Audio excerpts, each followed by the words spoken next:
ತಮಿಳುನಾಡಿಗೆ ಯಾವ ಥರದ ಹಕ್ಕಿಲ್ಲ. ತಮಿಳುನಾಡು ಏನಿದ್ರು ಕೂಡ CWCಗೆ ಹೋಗಿ CWCಯವರು ಇದರ ಬಗ್ಗೆ ಮಾಡಬೇಕು ಅನ್ನೋದು, ಅದನ್ನು ನಮ್ಮ ಕರ್ನಾಟಕ ಸರ್ಕಾರದ ಪರವಾಗಿ ಅವರ ಅರ್ಜಿಯನ್ನು ವಜಾ ಮಾಡಿದ್ದಾರೆ. ಈಗ ನಾವು DPR ಕೂಡ ನಾವು ತಯಾರು ಮಾಡಿದ್ದೇವೆ. ಮೇಕೆದಾಟು ಆಫೀಸ್ ಓಪನ್ ಮಾಡಿದ್ದೇವೆ. ಜಮೀನನ್ನು ಗುರುಸ್ತಾ ಇದ್ದೇವೆ. ಫಾರೆಸ್ಟ್ ಜಮೀನಿಗೆ ಆಲ್ಟರ್ನೇಟಿವ್ ಜಮೀನು ಕೊಡಬೇಕು ಅಂತ ಗುರುಸ್ತಾ ಇದ್ದೇವೆ. ಅದನ್ನು ಕೊಟ್ಬಿಟ್ಟು ಈಗ ಹೊಸ DPRನ ಕೊಡ್ತಾ ಇದ್ದೇವೆ. ಸೆಂಟ್ರಲ್ ಗೌರ್ಮೆಂಟ್ ಪರ್ಮಿಷನ್ ಕೊಟ್ಟ ಮೇಲೆ ಅದನ್ನು ಭೂಮಿ ಪೂಜೆಯನ್ನು ಮಾಡ್ತೇವೆ. ಇದು ನಾವು ಯಾರು ಸೃಷ್ಟಿ ಮಾಡಿದಲ್ಲ, ಇದು ಪ್ರಕೃತಿಯ ಒಂದು ದೊಡ್ಡ ಕೊಡುಗೆ. ಆ ಕೊಡುಗೆಡೆ ನೂರಾರು ಭಕ್ತಾದಿಗಳು ಮತ್ತು ಪ್ರವಾಸಿಗರು ಬರ್ತಾ ಇದ್ದಾರೆ. ನಮ್ಮ ಸರ್ಕಾರ ಕೂಡ ಇವತ್ತು ಅನೇಕ ಅಭಿವೃದ್ಧಿ ಕೆಲಸವನ್ನು ಎಲ್ಲ ಕಡೆ ಇವತ್ತು ಮಾಡಿಕೊಂಡು ಬಂದಿದೆ. ಎಲ್ಲ ಕ್ಯಾಬಿನೆಟ್ ಕೂಡ ಮೊನ್ನೆ ಮಾಡಿ ಈ ಜಿಲ್ಲೆಗೆ ಒಂದು ವಿಶೇಷವಾದಂಥ ಕೊಡುಗೆಗಳನ್ನು ಕೂಡ ನಾವು ಕೊಟ್ಟಿದ್ದೇವೆ. ಜೊತೆಗೆ ಇಂಡಸ್ಟ್ರಿಯಲ್ ಗ್ರೋತ್ ಕೂಡ ಆಗಬೇಕು ಅನ್ನೋ ದೃಷ್ಟಿಯಿಂದ ಮೊನ್ನೆ ಕೂಡ ಕೆಲವು ಅನೇಕ ತೊಡಕುಗಳಿದ್ದಂಥದ್ದು ಕೂಡ ನಾವೆಲ್ಲ ಸರಿಪಡಿಸಿದ್ದೇವೆ. ಜೊತೆಗೆ ಇಲ್ಲೇನು ಆಕ್ಸಿಜನ್ನಲ್ಲಿ ಸತ್ತಂಥವ್ರಿಗೆ ಬಂದು ಕೊಟ್ಟ ಮಾತನ್ನು ನಮ್ಮ ಡಿಸ್ಟ್ರಿಕ್ಟ್ ಮಿನಿಸ್ಟರ್ ವೆಂಕಟೇಶ್ ಅವರ ನೇತೃತ್ವದಲ್ಲಿ ಈ ಜವಾಬ್ದಾರಿಯನ್ನು ವಹಿಸಿ ಅವರು ಮತ್ತು ನಮ್ಮ ಶರಣ್ ಪ್ರಕಾಶ್ ಪಾಟೀಲ್ ಅವರು ಇದು ಇತಿಹಾಸ ಪುಟಕ್ಕೆ ಹೋಗುವಂಥ ಕೆಲಸವನ್ನು ವೆಂಕಟೇಶ್ ಅವರು ಮಾಡಿದ್ದಾರೆ. ನನಗೆ ಅತಿ ಹೆಚ್ಚು ನನ್ನ ಜೀವನದಲ್ಲಿ ಒಂದು ಸಂತೋಷವನ್ನು ತಂದಂಥ ದಿನ ಆ ಎಲ್ಲ ಆಕ್ಸಿಜನ್ಗೋಸ್ಕರ ಪರದಾಡ್ತಾ ಇದ್ದಂಥ ಜನರ ಕುಟುಂಬಕ್ಕೆ ಸರ್ಕಾರಿ ಉದ್ಯೋಗವನ್ನು ಕೊಟ್ಟು ಮಾತನ್ನು ಉಳಿಸ್ಕೊಂಡವಲ್ಲ ಈ ಭೂಮಿಲಿ ಅನ್ನೋದು. ಏಕೆಂದರೆ ನಾವೇನು ಮಾಡ್ತೀವಿ ನಮ್ಗೆ ಅಧಿಕಾರ ಇದ್ದಾಗ ಮುಖ್ಯ ಅಲ್ಲ, ಏನು ಕೊಟ್ಟೋಗೋದು ಇಲ್ಲ ಬಿಟ್ಟು ಹೋಗೋದು. ಸೊ ಹಂಗೆ ಕೊಟ್ಟೋಗಿದ್ದೀವಿ. ಆ ಇತಿಹಾಸದ ಪುಟಕ್ಕೆ ಇವತ್ತು ನಮ್ಮ ಕಾರ್ಯಕ್ರಮವನ್ನು ಜನರಿಗೆ ಬಿಟ್ಟು ಹೋಗ್ತಾ ಇದ್ದೀವಿ. ಸೊ ಹಂಗೆ ಇವತ್ತು ನಾವು ಮಾಡ್ಕೊಂಡು ಬರ್ತಾಯಿದ್ದೀವಿ. ನಿನ್ನೆಗೆ 3 ವರ್ಷ ನಮ್ಮ ಸರ್ಕಾರ ನಡೆದಿದೆ. ಜನರ ಭಾವನೆಗೆ ಏನೆಲ್ಲ ನಾವು ಮಾತು ಕೊಟ್ಟಿದ್ದೀವಿ, 6ನೇ ಗ್ಯಾರಂಟಿ, ಭೂಮಿ ಗ್ಯಾರಂಟಿ ಅಂತೇಳಿ ನಾವು ಘೋಷಣೆ ಮಾಡಿ ಪ್ರತಿಯೊಬ್ಬರು ಕೂಡ ದಾಖಲೆಗಳನ್ನು ಸೃಷ್ಟಿ ಮಾಡಿ ಅವ್ರ ಫೋಟೋ, ಅವರ GPS ದಾಖಲೆಗಳು, ಆಸ್ತಿಗಳ ಫೋಟೋ ಎಲ್ಲ ಹಾಕಿ ಮನೆಗೂ ಕೂಡ ಖಾತೆಗಳನ್ನು ಒದಗಿಸ್ಕೊಡುವಂಥ ಕಾರ್ಯಕ್ರಮ ಕೂಡ ಇವತ್ತು ನಾವು ಮಾಡ್ಕೊಂಡು ಬಂದಿದ್ದೇವೆ.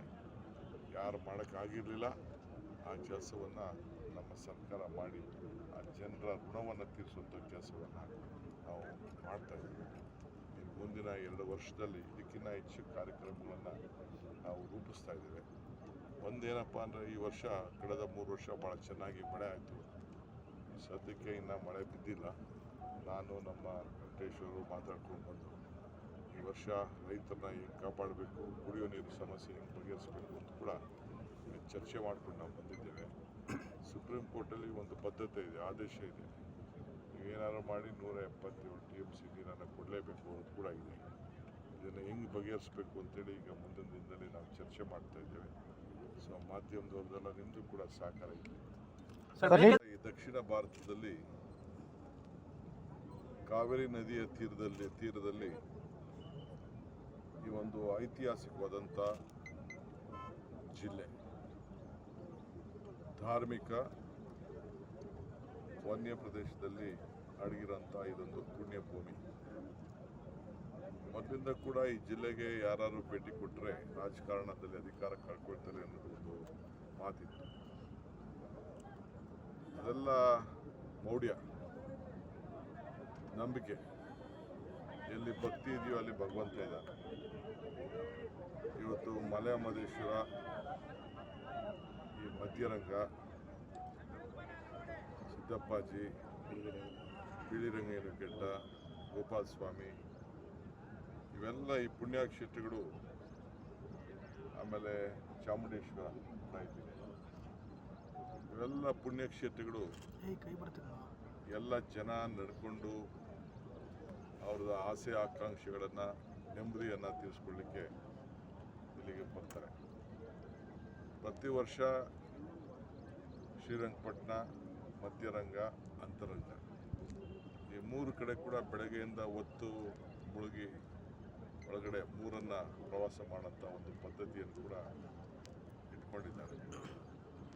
ಇವತ್ತು ರಂಗನಾಥ ಸ್ವಾಮಿಯ ಈ ದೇವಸ್ಥಾನದಲ್ಲಿ ಜೀರ್ಣೋದ್ಧಾರದ ಕೆಲಸ ನಮ್ಮ ಸರ್ಕಾರದ ಜೊತೆ ಜೊತೆಯಲ್ಲಿ ನಮ್ಮ ಖಾಸಗಿ ಒಬ್ಬ ಸ್ನೇಹಿತರು ಮಹೇಶ್ ರೆಡ್ಡಿಯವರು ಇದನ್ನು ನಿರ್ವಹಿಸಿದ್ದಾರೆ. ನಾನು, ಜಿಲ್ಲಾ ಮಂತ್ರಿಗಳು, ಧಾರ್ಮಿಕ ಮಂತ್ರಿಗಳು, ನಮ್ಮೆಲ್ಲ ಶಾಸಕರು ನಾವೆಲ್ಲ ಬಂದು ಈ ಒಂದು ಪವಿತ್ರವಾದಂಥ ಕಾರ್ಯಕ್ರಮದಲ್ಲಿ ನಾವು ಪಾಲ್ಗೊಳ್ತಾ ಇದ್ದೀವಿ. ಇವತ್ತು ಕ್ಯಾಬಿನೆಟು ಇದೆ.